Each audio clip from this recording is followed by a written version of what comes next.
Hi there, my name is Gordon. I am a first year MDiv student here at Garrett.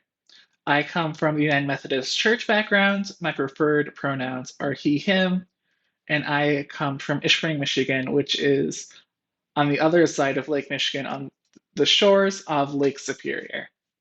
After graduating Garrett, I hope to become an ordained elder in the United Methodist Church, leading a church somewhere, but that can change. So, my most vivid memory and experience of corporate worship is attending the Michigan United Methodist Church annual conference for the first time.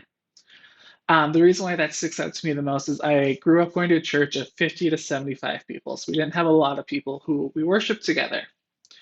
But when I went to annual conference and experienced, the first worship morning, it like felt electric in the air. It was great to worship with over 1,000 people who are all from the same background.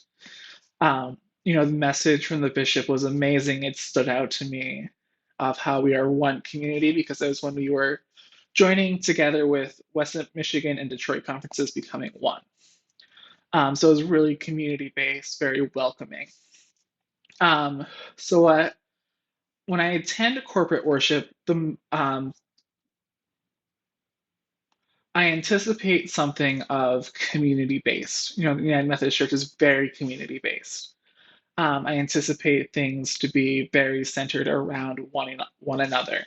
We're not worshiping separately, but we're worshiping as a community together. So that's what I anticipate.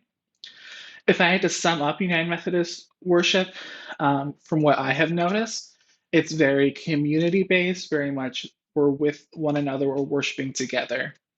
One of my favorite things is when we do passing of the peace. We did that before COVID, and we're trying to integrate it back together, but it's very much, welcome each other. It's very welcoming, and we're also very musical. So a lot of song and worship, and then kind of doing the sermons are, in my experience, have been very much social justice-y, very much um, doing a life that honors God, but is also making sure that everyone's included.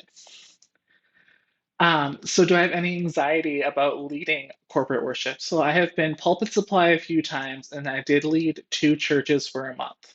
So I have a little bit of leading corporate worship under my belt. Starting out, yes, I had a lot of anxiety because you're never going to know if you're going to say the right thing or if you're going to say something that might offend the church, or you might say something that you think is mind-blowing, but they knew it already. So I think that's my anxiety and fear, is just saying the wrong things, or maybe just leading a little bit too fast or out of tradition. So I think once you get to know the church, once you get to know the congregation that you're worshiping with, my anxiety goes down. But when it's something new, that's where I get the anxiety from.